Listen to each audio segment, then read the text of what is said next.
ఇన్నాళ్ళు అమ్మ మట్టులో ఉన్న నన్ను నిద్రలేపి ఆడదాన్ని చేశారు. జీవితంలో స్త్రీ జాతికి ఏదైనా చేయాలనుకునే నాకు ఆడదానికి విశ్రాంతి అవసరమని గుర్తు చేశారు. ఏమిటో 2 రోజుల నుంచి వింటున్నాను, ఒకటే కొనుక్కుంటున్నావు. ఆడది విశ్రాంతి, రిటైర్మెంట్. అసలు రిటైర్మెంట్ అంటే ఏంటి?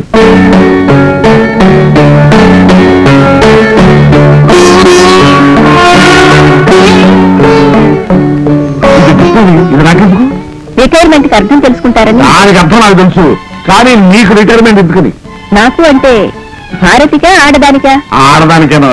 అసలు ఆడదానికి రిటైర్మెంట్ ఎందుకు? ఏ ఆడది మనిషి కాదా? మనిషి కాబట్టే నేను నీతో కాపురం చేస్తున్నాను.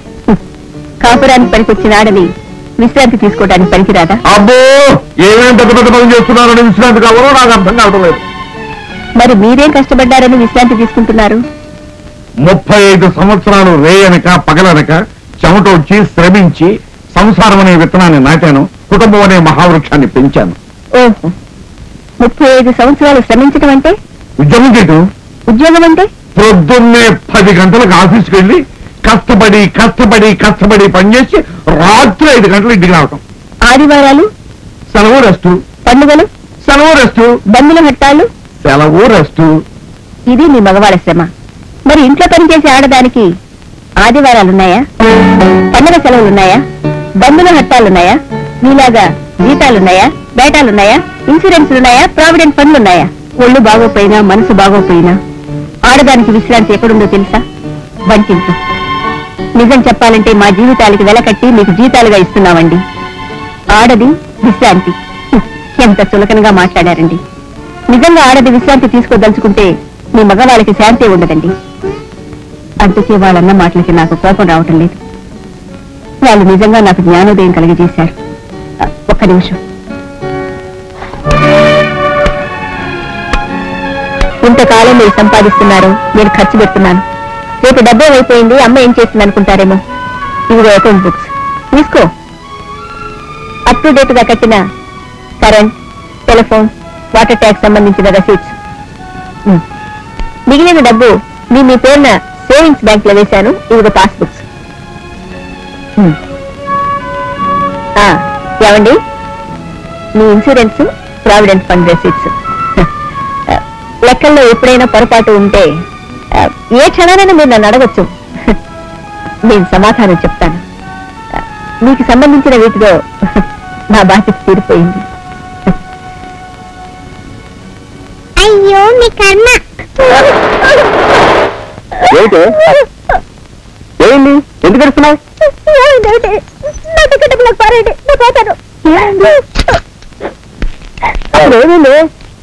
ఏమైందంటే ఏం చెప్పంటావు? నా టికెట్ బ్లాక్ పారండి, నేను పోతాను. ఏమిటమ్మా పెట్టి సామాను బయట పడేసావు? అసలు ఏం జరిగింది? ఏం జరిగింది నాన్న? నేను వచ్చి మనిషినా గర్భవతిని. పొద్దు రాగానే నా మొహాన్ని కాసిన కాఫీ నీళ్ళు పడేశారు. ఇప్పుడు దాకా తిండి తిప్పులు లేకుండా ఏడుస్తున్నారు. అన్నం పెట్టమంటే నన్ను వండుకోమంటున్నారు. గదిలోకి వచ్చానా? మీరు రమ్మంటేనే కదా నన్ను వచ్చాను నేను. అసలు ఏమైంది దానికి? భారతి, భారతి, ఏమిటే ఏమైందా నీకు? దానికి కాస్త అన్నం వండి పెట్టావు. కడుపుతూ ఉంది కదా, తన వరకైనా కాస్త అన్నం వండి పెట్టకూడదు అత్తయ్య గారు. మా మీద కోపం ఉంటే దాని మీద ఎందుకమ్మా ఖర్చు తీసుకుంటావు? ఆ మాత్రం దానికి రమ్మడం ఎందుకు? ఏడిపిస్తానుక మనకెందుకు కొనుక్కోండి. మాట్లాడవేంటే? అసలు నువ్వు కన్న తల్లివా కసాయిదానివా? ఏమిటే, ఎందుకే మమ్మల్ని ఇలా సాధించుకుంటున్నావు? నేను సాధించి తినడం లేదండి, పని చేయడం లేదని మీరందరూ కలిసి నన్ను సాధిస్తున్నారు. అసలు నేను ఎందుకు పని చేయాలి? నేను బానిసనా? నా జీవితం అంతా వెట్టి త్యాగం చేయడానికే పుట్టానా? ఏ అంత ప్రేమ ఉంటే ఆఫీసు సెలవు పెట్టి వంట చేసి పెట్టచ్చుగా. కూతురు మీద అంత మమకారం ఉంటే ఏ 5 స్టార్ హోటల్కో వెళ్ళి క్యారేజ్ తెచ్చి పెట్టచ్చుగా. దాని మీద మీకెవరికి లేని ప్రేమ నా ఒక్కదానికి కారిపోవాలా? అసలు నేను తల్లి నన్ను ఎవరు చెప్పారండి? మీరు కసాయి దాన్ని రాక్షసుని.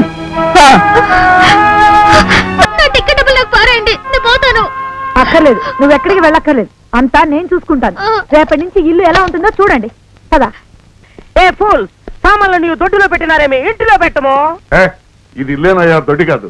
మేము కిచెన్ మాత్రమే ఇల్లు అందము, మిగిలినంతా ఈ దొడ్డి అందము. అయితే ఆ కిచెన్ లో పడ్డాడు. Thank you. ఎందుకు ఈ సామాన్లన్నీ? ఇంట్లో పెళ్లి గాని సంతర్పణ గాని ఉందా? మాదాం, మేము పెళ్లి వంటలు చేస్తే మీ పందిరి కాలిపోయాను. సంతర్పణ వంటలు చేసి వరదలు వచ్చను. అందువలన ఇంటి వంటలు మాత్రమే చేయుచుంటేనే. ఇవన్నీ ఏడాది సరిపోతాయి. అయితే నష్టమే ఉందత్తయ్యా. చిల్లరగా కొంటే ఎక్కువ అవుతుందని ఒకేసారి హోల్సేల్ గా కొని తెచ్చాడు. పాడైపోతాయమ్మా. ఎన్ని కావాలో అన్ని ఉంచుకుని మిగతా పంపించేయండి. అమలా మదం, నేను ముందే చెప్పాను, నేను చేసే పనులు ఎవరైనా ఏలు పెట్టడంతో నేను కాలు ముడుచుకుని వెళ్ళిపోతున్నాను. అత్తయ్య గారు, ఆయనకి 40 ఏళ్ల అనుభవం ఉంది. ఏది ఎక్కువ ఏది తక్కువ మనందరికంటే అతనికి బాగా తెలుసు. ఆయన సంపాదించుకునేది మేము, నష్టపోతే మేమే నష్టపోతాం, పాడైపోతే అవతల పాడేస్తాం. అతన్ని కంగారు పెట్టి పనులోంచి పారిపోయేటట్టు మాత్రం చేయకండి.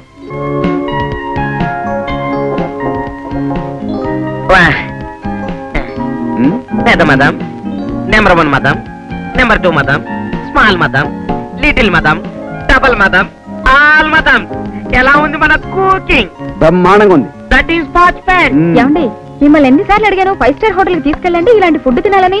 ఒక్కసారి తీసుకెళ్లారా? 5 స్టార్ హోటల్ మన ఇంటికి వచ్చింది కదా. దట్ ఈస్ యాంగ్లీ మంగళం. హోటల్ అంటే ఏంటి సాయి?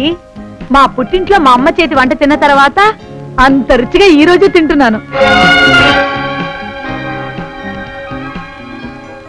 నిజం చెప్పాలంటే నేను ఇంటికి కోడలుగా వచ్చిన తర్వాత ఇదే బెస్ట్ ఫుడ్.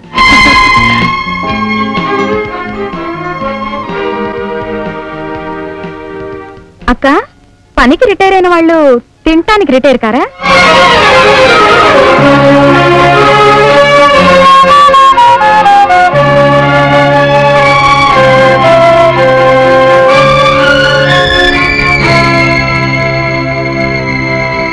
అమ్మా నమస్కారం అండి. నమస్కారం. ఎవరు బాబు నువ్వు? నా పేరు పీకేరావు అండి, ఎలక్ట్రిసిటీ బోర్డ్. ఏ పని మీద వచ్చావు? పీకే పని మీద. బిల్లు కట్టలేదు, ఫ్యూజ్ పీకేద్దామని వచ్చానండి. ఏమిటి ఇల్లంతా చీకటిగా ఉంది? మా మా కరెంట్ పోయిందా? పోవటం కాదురా, ఫీజు తీసుకెళ్లారు. ఏ బిల్లు కట్టలేదు. బిల్లు కట్టలేదా? ఎందుకు కట్టలేదు? ఎవరు కడతారు? ప్రతి నెల నువ్వేగా కడతావు. కడతాను కాదు, కట్టేదాన్ని. ఓహో, ఇదంతా మీ రాజీనామా మహిమా. నీ కళ్ళ ముందు ఫీజు తీసేస్తుంటే చూస్తే ఎలా వరకున్నావమ్మా? అంతకంటే ఏం చేయగలను? అంటే పని కట్టుకుని పగ సాధిస్తున్నారు అత్తయ్య గారు. రాజీనామా అంటే రోజుకు నిప్పు రాజేయడం కదమ్మా. నెంబర్ 1 మదం, నెంబర్ 2 మదం, ఇక మేము సెలవు తీసుకుందామా? వంటగదిలో చీకట్లో దీపం లేకపోయినా మేమిద్దరం కలిసి చెమటోడ్చి పని చేసుకుంటున్నాం. పెద్ద మదం, మా నెత్తి పైన అపనింద వేసినారు. మమ్మల్ని బయటకు పంపవాలని చూచుచున్నారు. అసలు ఏమిటమ్మా ఇది? చెప్తున్నారుగా, చీకట్లో వంటగదిని పడక గది చేయొద్దన్నాను. ఏమిటమ్మా ఇది? తెలిసి చేస్తున్నావా, తెలియక చేస్తున్నావా, కావాలని చేస్తున్నావా? మన వంట వాడిని తీసుకొస్తే పంపించేసావా? ఇవాళ వీళ్ళని తీసుకొస్తే వీళ్ళు పంపించేస్తున్నావా? అసలు ఏంటమ్మా నీ ఉద్దేశం? ఉద్దేశం ఏముంటుందండి? ఏదో వంకతో వీళ్ళిద్దరిని పంపించేస్తే మనం పాటలు పడుతుంటే ఇవి చూసి ఆనందించడానికి. సుందరి, పాచిపెంట, మీకు రంకేగా కట్టారు. పెళ్లి కాకుండా పరాచకాలాడితే దాన్ని రంకు అంటారు, పెళ్లి చేసుకుని పరాచకాలాడితే దాన్ని కాపురం అంటారు. మీ ఇద్దరికి నేను పెళ్లి జరిపిస్తాను. ఆ తర్వాత మీకు రంకు ఎవరు కడతారో నేను చూస్తాను. పెళ్లి అయిన తర్వాత ఈమె మెట్ల కింద, నేను చెట్ల కింద ఉండినతో ఏమి ప్రయోజనము? లేనితో బయట ఒక ఇల్లు తీసుకుందాము. మీరు ఆఫీసుకు పోవునప్పుడు మేము వచ్చుదము, మీరు ఆఫీసు నుండి వచ్చినప్పుడు మేము పోవుదము. 9 to 5. ఏంటి 5 గంటలకు వెళ్ళిపోతారా? మాదం, పెళ్లి అయిన తర్వాత ఒక గది ఉండవలను. నేను కాపురమిటిలో చేసిదము. వాడు చెప్పేది నిజమేనా అన్నయ్య? మన ఇంట్లో గదిస్తే పోలే? మన ఇంట్లో గది లెక్కున్నాయిరా. నీ గదిచ్చే, నీ గదిచ్చుకో. అది కాదు రా. ఉండు సాయి, ఈ గదిలో మేము, ఆ గదిలో మీరు, పిల్లలు, అత్తయ్య గారు ఆ గదిలో ఉన్నారు. అవును, అత్తయ్య గారి గది ఇచ్చేస్తే?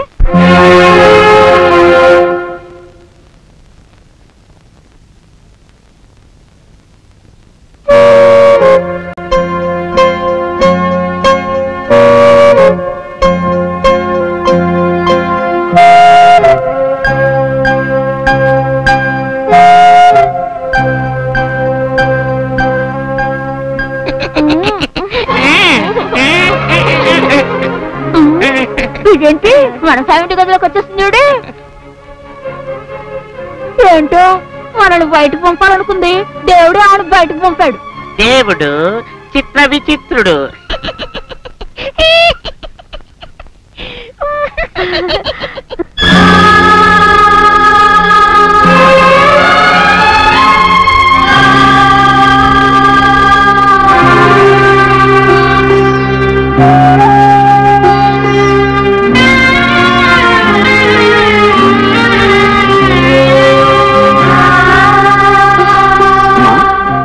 అదేంటమ్మా బయటికి వెళ్తున్నావు?